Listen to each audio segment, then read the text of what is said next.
All right, folks. Welcome into Pickaxe and Roll, brought to you by our good friends over at Bet Online and SCL Mortgage. I'm your host, Ryan Blackburn at NBA Blackburn on Twitter, part of the Mile High Sports Podcast Network, and I am here. I am ready.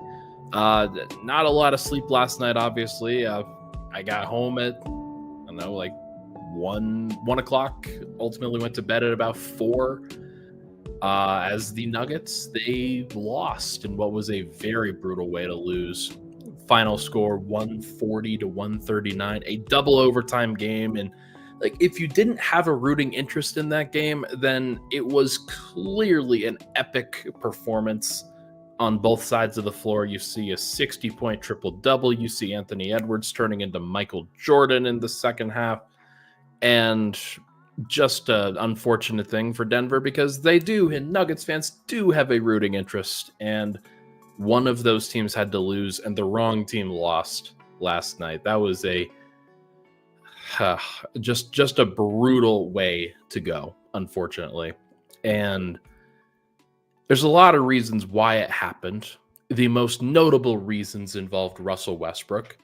There's a lot of people putting Russ in the title of their shows and trying to capitalize on this moment and capitalize on his name and the polarizing aspect of it. And look, I get it. I understand that it's a business. You have to do what's good for your show. Russ wasn't the entire reason that they lost last night, and I just you don't want to kick a guy while he's down in this situation, because he obviously didn't want to make the mistakes that he did. We'll talk about it. We'll talk about it all for sure. But yeah, just an unfortunate loss last night. And the great and terrible thing about the NBA is that they've got another game tonight. So we will talk about that too. But before we get into it, want to make sure this podcast, as you know, it's brought to you by the good folks over at Bet Online, who are the number one source for everything online betting. During this March tournament that's been going on, I forgot I had some new copy that I was supposed to pull before this game. It doesn't matter. Bet Online has got you. Final 4 teams in the main tournament are going at it this weekend, and you can get in on the action and everything that Bet Online provides if you're so interested. Lots of odds, spreads, lines, different things that they put together. And if you're not interested in college basketball, because it's too much like NBA basketball, and NBA basketball has broken your heart in any recent form over the course of these last 24 hours, then you can go check out some other sports. MLB, NHL, MMA, and much more. From every Cinderella to every hat trick, BetOnline has got you covered. BetOnline, the game starts here. All right. Once again, I'm your host, Ryan Blackburn. Thank you so much for tuning into the show. Hit the like button, hit the subscribe button. Would really, really appreciate it. Let's start with the bad. Get the bad out of the way. We will talk about Nikola Jokic's 60-point triple-double right after, because it was an incredible thing to witness. And it's too bad that that is not block A of this story. Russell Westbrook collects a steal. Good defense on his part in double overtime. 17 seconds left on the clock when the ball was inbounded. Ultimately, about 14, 15 seconds when the steal actually happens, he and Christian Brown run the fast break all the way down.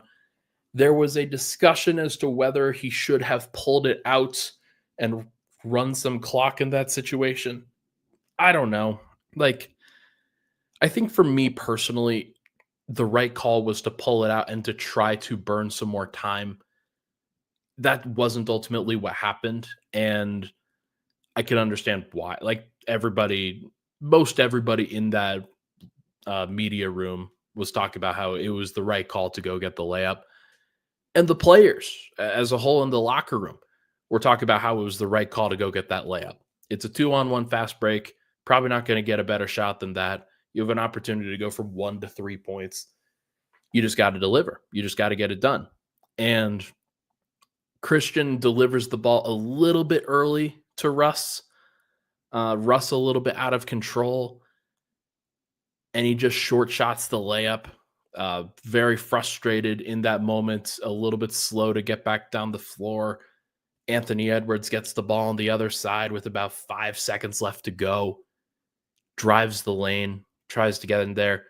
Everybody collapses on it except for Westbrook, who's on the weak side, not necessarily guarding anybody, and then realizes, oh crap, Nikhil Alexander Walker's in the corner. He shot 5 of 11 from 3 in this game, and it just hit a clutch 3. So let me close out really hard. And commits the foul. There's also talk about whether you want to call a foul in that situation if you're a ref. It was a marginal call at best. Yes, Russ got him. It didn't affect the game in any way, shape, or form until it did, until the foul was called. It didn't affect the shot, is what I meant to say. And yeah, that's a horrible way to go out. To have to go to the monitor like that with as much confusion as there was, with a foul being called, to add 0.1 onto the clock, because the foul didn't occur at 0.1, I don't think. I really do think that the foul occurred when the buzzer sounded.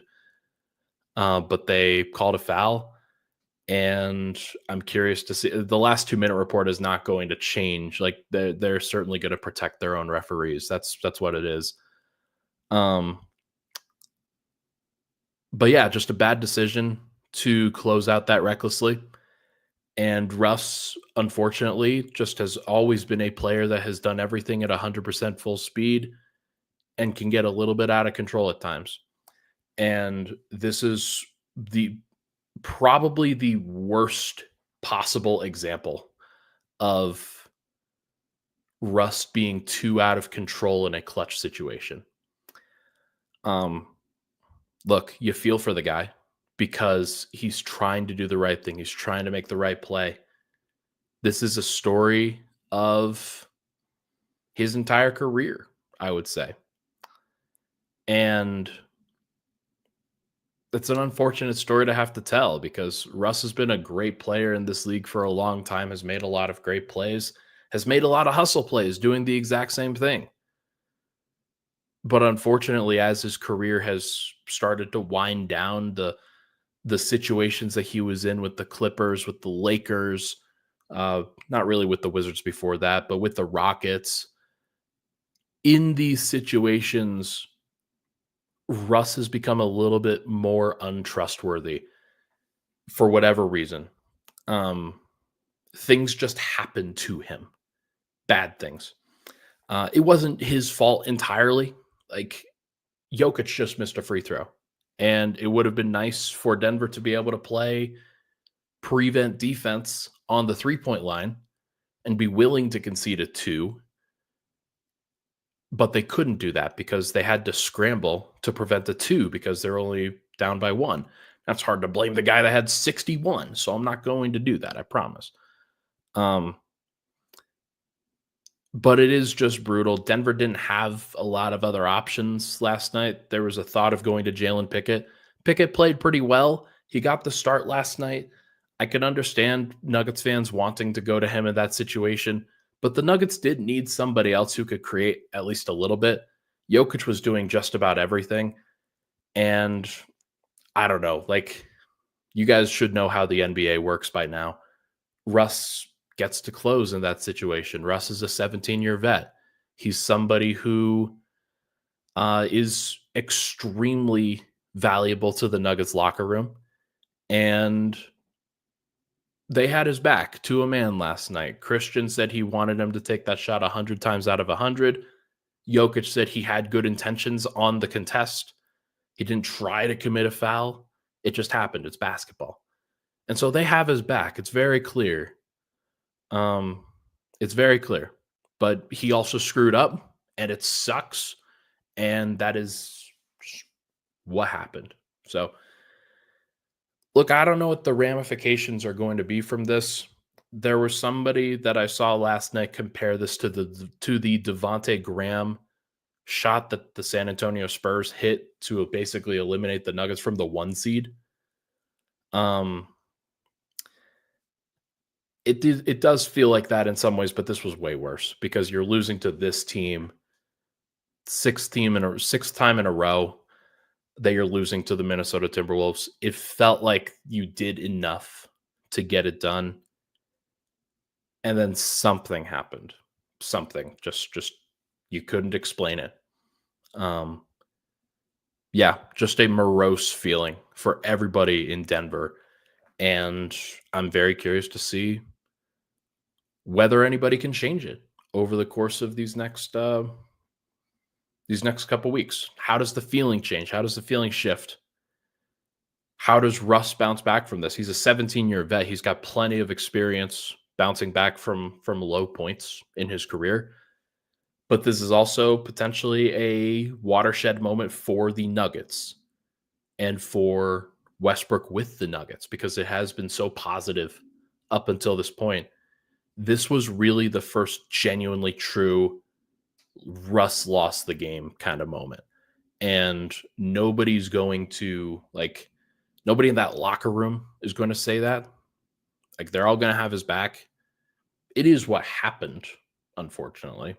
And yeah, we'll see. We'll see how the team responds to adversity because this is about as much adversity as you can get into.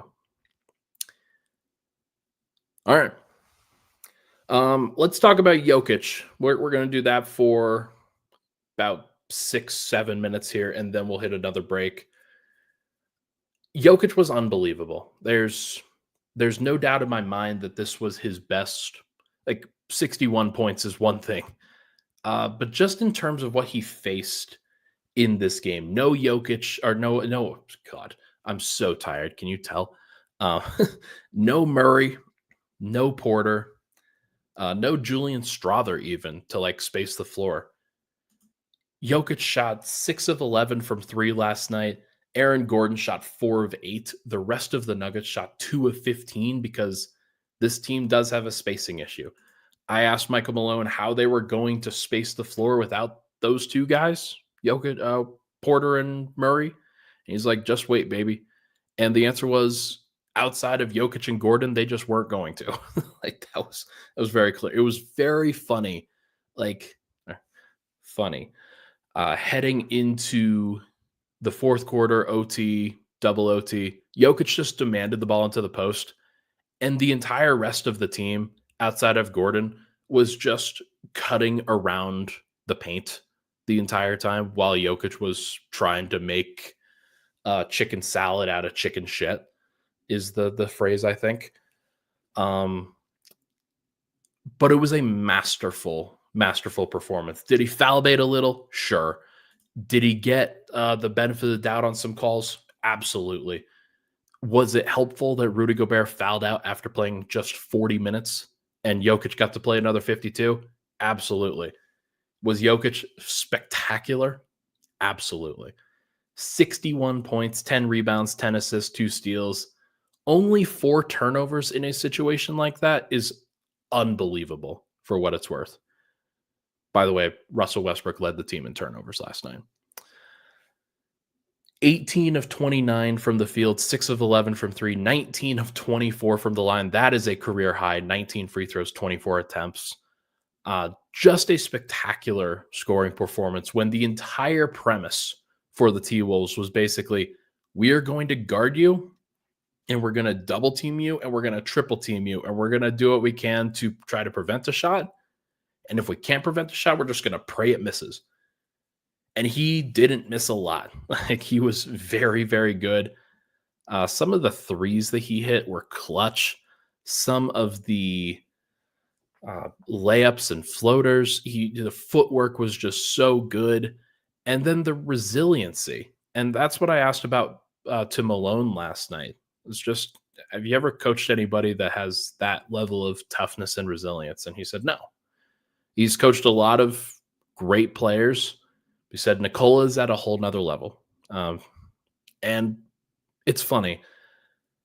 I did the MVP podcast yesterday. Or not yesterday. It was Monday. Had the internet issues that I did. And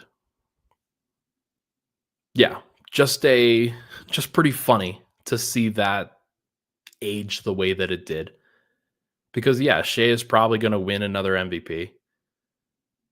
but I just don't have any doubt in my mind that Jokic is the best player in the world. Everybody is seeing greatness in real time. It was really interesting to see Steph have a 50-point triple double or whatever he did yesterday as well, and then Jokic somehow top it because that's what he does.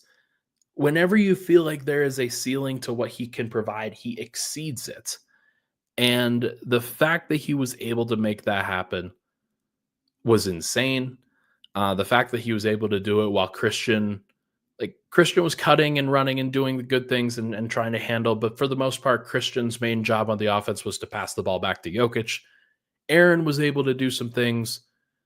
Russ, he made some mistakes, but mostly in the half court, Russ was fine. It wasn't a big deal other than the turnovers.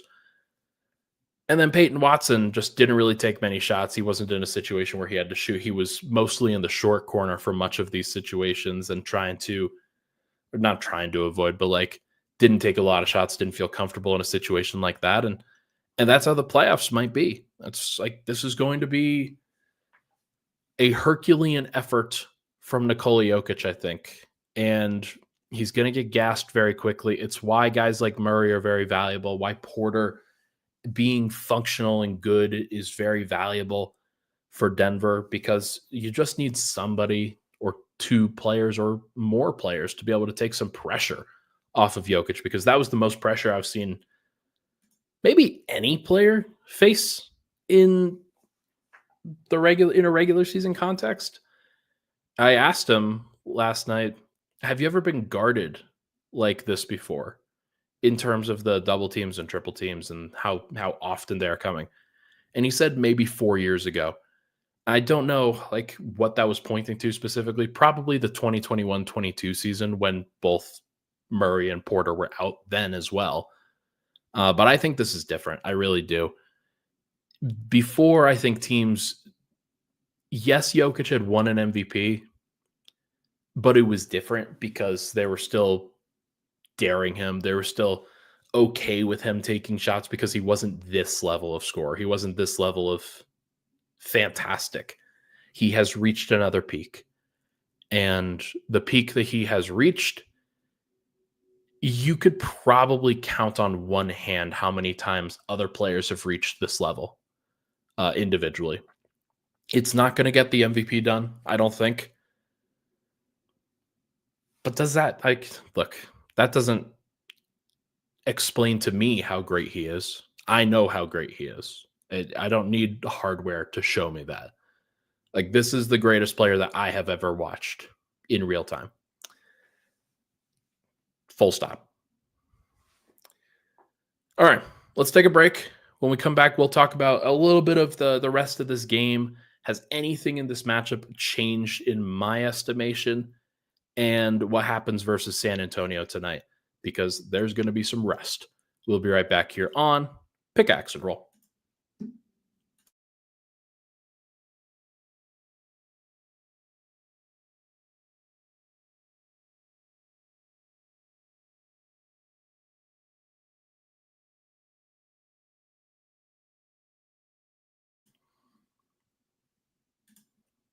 All right, we are back. Pickaxe and Roll, Ryan Blackburn here. Thank you so much for tuning into the show. Hit the like button, hit the subscribe button. I know all Nuggets fans are depressed right now. A like and subscribe on this video would be awesome.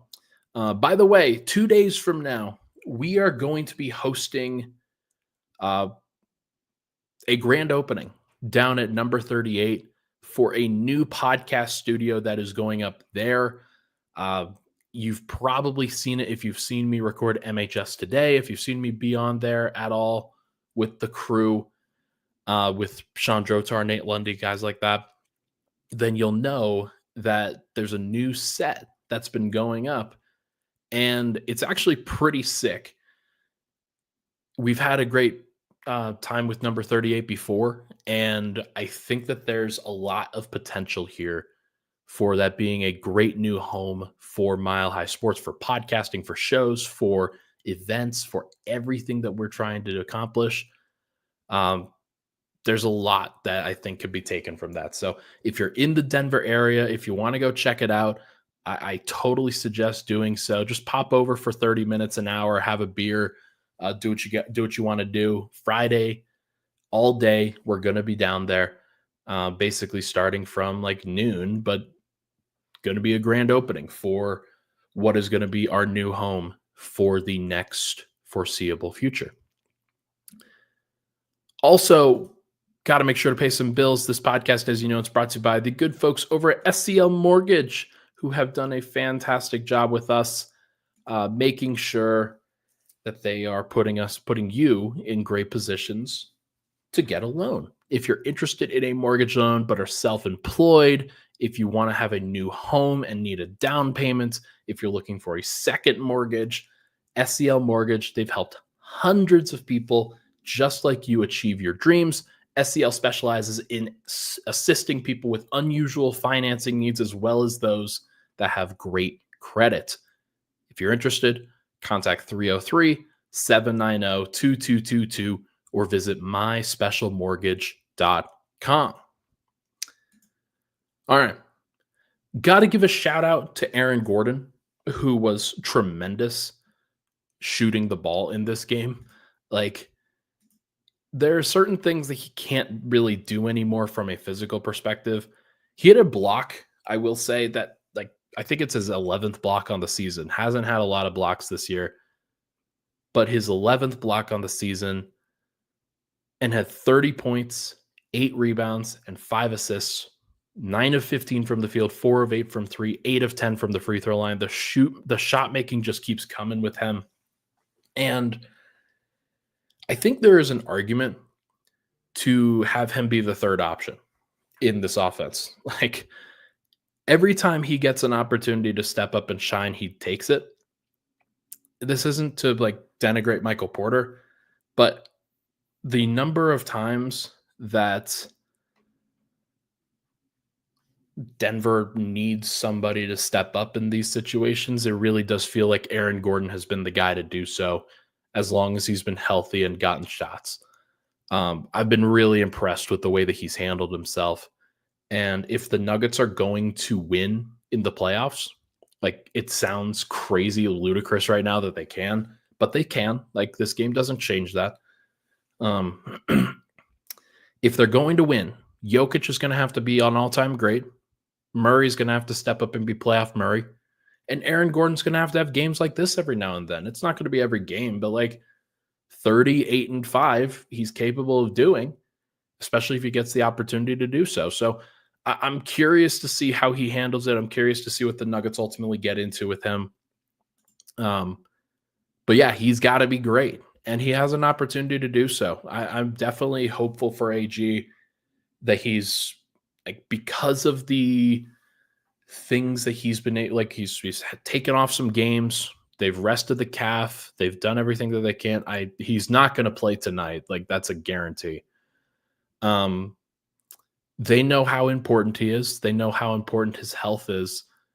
And I think he's one of those guys that will amp it up. So I'm pretty happy with where Aaron Gordon's at over the course of these last couple months or so.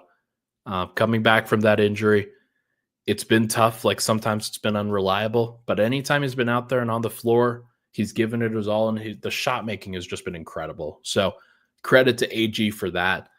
Been awesome.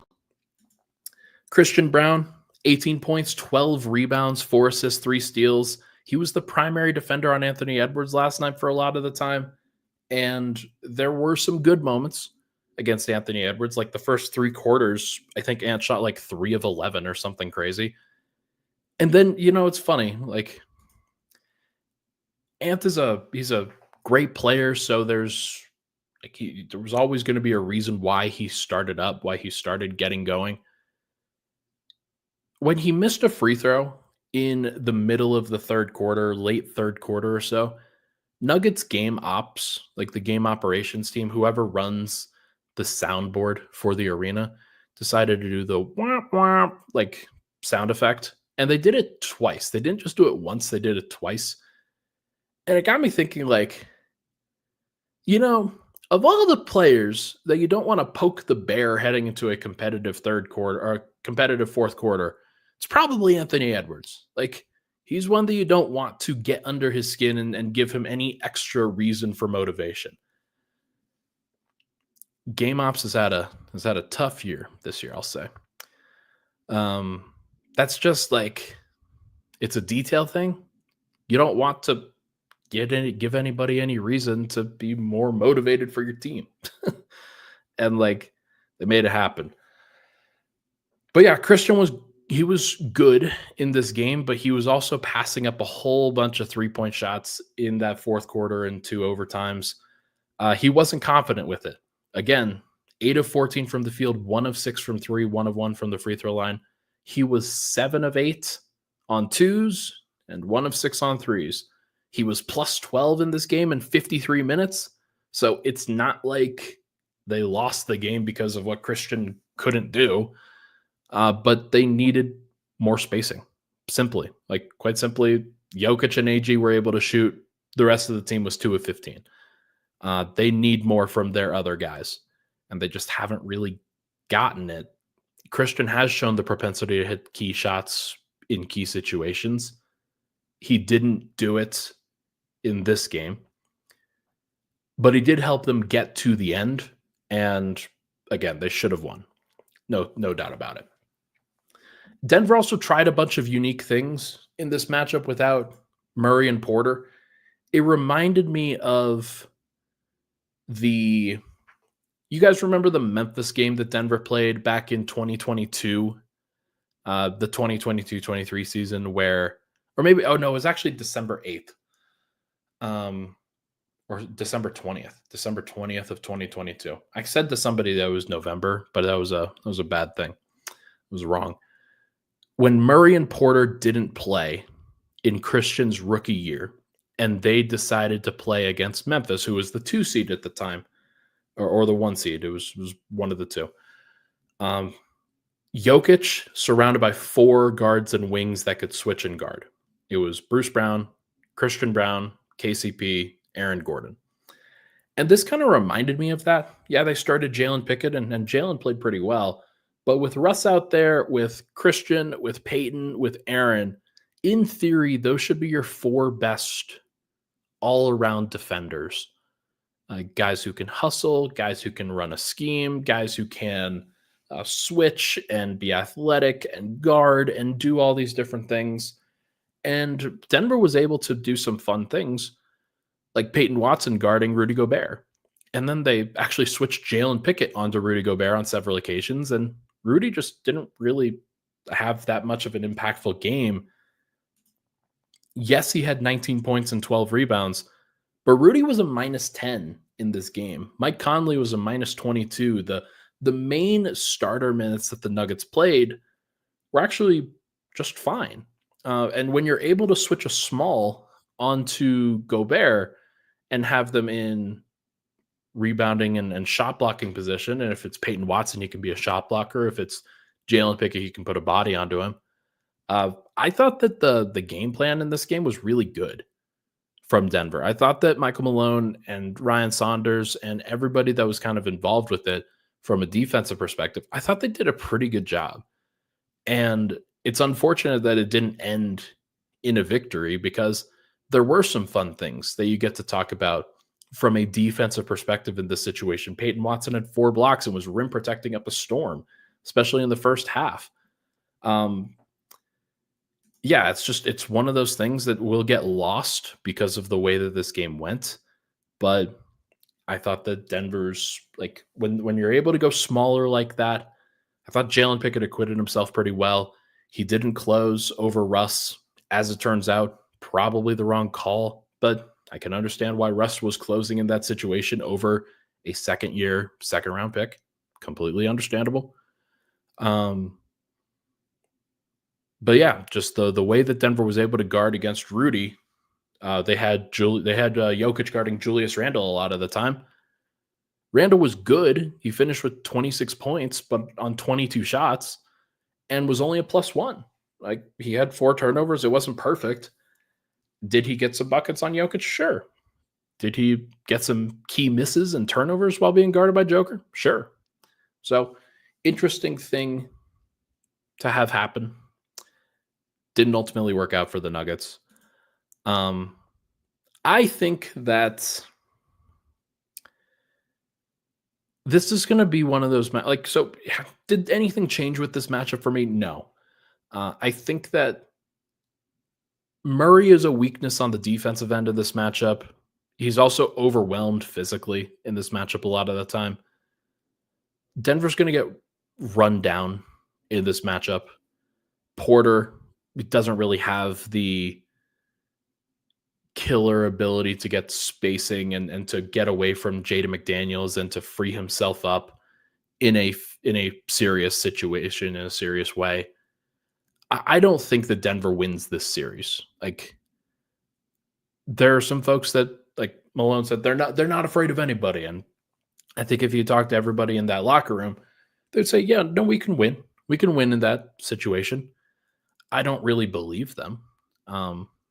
Because Denver had a lot of things go right in this game. They had some things go wrong, but Denver shot 44 free throws to Minnesota's 25. Minnesota shot 38% from three on 50 3-point attempts, but they also turned the ball over a reasonable amount. Denver was horrible on the offensive glass or the defensive glass, and that's the other thing when you're mixing and matching those defensive responsibilities. Everybody's got a rebound. They didn't. They ultimately didn't. And like Zeke Naji is one of those guys that I'm looking at. He played 11 minutes and couldn't record a single rebound in that situation.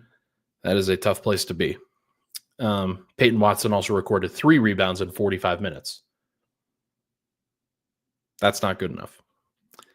But yeah, there's a lot that you can point to and say that Denver should have been better. They should have been able to win in that situation. It came down to a final couple of plays that didn't go their way, and that sucks.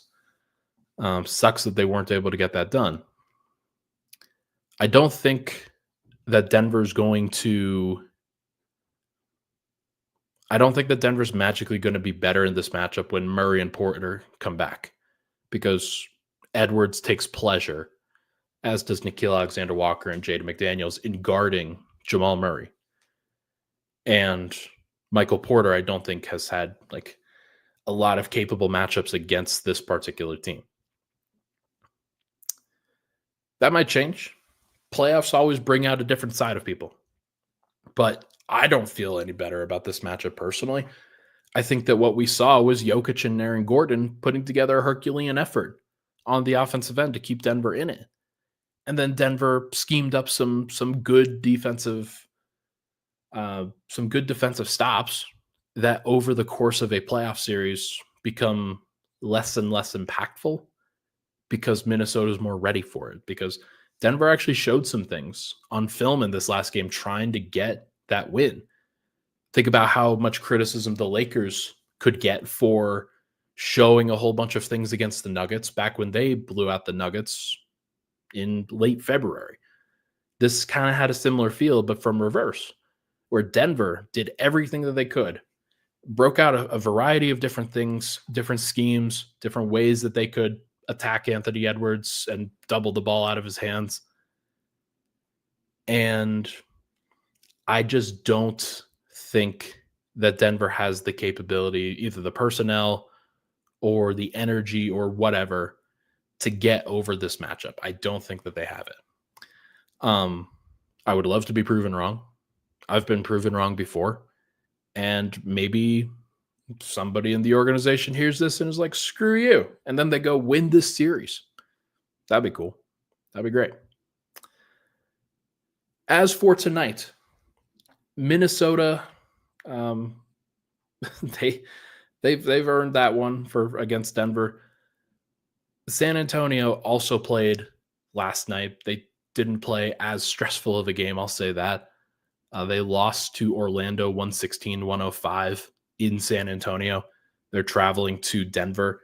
It's funny, because of the nature of Denver's game, I'm not sure which team is going to bed any quicker. Denver in the double overtime game in the primetime slot, the late primetime slot, or San Antonio, who's traveling from Central time zone to Mountain time zone. and going to DIA and then going to Denver. De'Aaron Fox is out. Victor Wembanyama is out. They played on the back-to-back. I don't know how many of the San Antonio guys are going to play. I also don't know how many of the Nuggets guys are going to play. Jokic, I would be shocked if he played. Actually, no, that's not true. I wouldn't be shocked if he played. I think the right call is for him to not play. I would be actively shocked if Aaron Gordon played. I'd be surprised if Christian Brown played. Michael Porter, thoughts go out to him and his family. Apparently, he is having a personal matter that he is attending to, and that's the reason why he missed last night's game. Doubt that gets squared up before this next one. I would be shocked personally. But it wouldn't surprise me if Jamal came back. If Jamal was pretty close to playing in this last game, they could certainly use somebody to pick up the team in this moment. You do not necessarily want to put Russell Westbrook on the floor trying to cover for everybody in a really tough situation after he just had the game that he did. I kind of think that Russ plays, despite the fact that he also played a whole bunch of minutes. I kind of think that Russ plays in this situation. He's not a guy to run from anything. He's going to be out there. Even though he played 38 minutes, maybe the right thing is for him to have a rest day, but Denver just doesn't have enough guys that they can really adequately do rest days. So we'll see. We will see. Jokic has probably earned the night off. Christian and Aaron have probably earned the night off. Peyton Watson is still young and spry enough. He hasn't played as many minutes as Christian has, so he'll probably play. But I think Nuggets fans have to get it in their head that they might lose tonight, and that's okay. Like, they've earned enough credit. They do not have to be the 2 seed in order to be successful. They can be the 3 seed. They could be the 4 seed and be just fine. I don't think that should scare anybody at all if they're the 4 seed, because are they going to play Golden State? Are they going to play Memphis? As long as you're not playing Minnesota in the first round, you're probably going to be in a situation where you could win that first round and be just fine. So there is a path here for Denver to still be extremely successful in the playoffs. And I know it doesn't feel like it because that game was morose. And I'm certainly not the one to lift people up. Like I'm seeing in the comments today, Ryan, be positive. Ryan, say something positive. I'm drowning. Bro, you're talking to the wrong cat. I'm not gonna lie. But hey, it is what it is. I think that the most important thing that people can remember or can think about with this one, Jokic is still on the team. Jokic is going to be on the team. Jokic is going to be on the team next year. Jokic is going to be on the team the following year. Things may not be perfect right now, but everybody's clearly seeing greatness from this guy. And this guy is relentless in that. And the Nuggets are going to do what they can, whether it's these playoffs, whether it's in the offseason, whether it's next year, whether it's the year after that and beyond. They are going to do everything they can to get him another championship, to get this team another championship. And Jokic is still extremely locked in. He had an opportunity to get his rest last night, and the dude is so competitive. He says, screw that. I'm going to be out there. I'm going to be doing what I can for my team. And I just am so over the moon about that I get to cover this guy's career and be able to deliver the news to you. It sucks that they didn't win in this last game, but it should not take away from the greatness that we saw. It was interesting listening to the coverage from some of the national outlets because a lot of it was, yeah, Anthony Edwards had a good game. Yes, Russell Westbrook had a blunder, but wow, what a crazy game from Jokic. And that's really how it is. So I think fans are in their feels. It's okay to be in your feels. But the great and terrible thing about the NBA is there's another game. There's always another game. And Denver has an opportunity to get it back around. So Denver would lose this last game, lose last night, and then win tonight. That would be what they do, especially in this situation, just with how horrible that was. So going to be interesting to see how they bounce back. Going to be interesting to see how the team handles this situation. All right, everybody, that is going to do it for this episode of Pickaxe and Roll, brought to you by the good folks over at BetOnline and SCL Mortgage. Thank you so much for tuning into the show. Apologies, kind of a morose episode, but you're surprised. This is where you're here. It's why you're here. Thank you so much for tuning into the show. I'll be back tomorrow with another episode following the Spurs game, although getting exhausting. So this is the stage of the season where we do our best, but I do genuinely appreciate it. Thank you for hitting the like button, hit the subscribe button on the way out. I will talk to you guys very soon.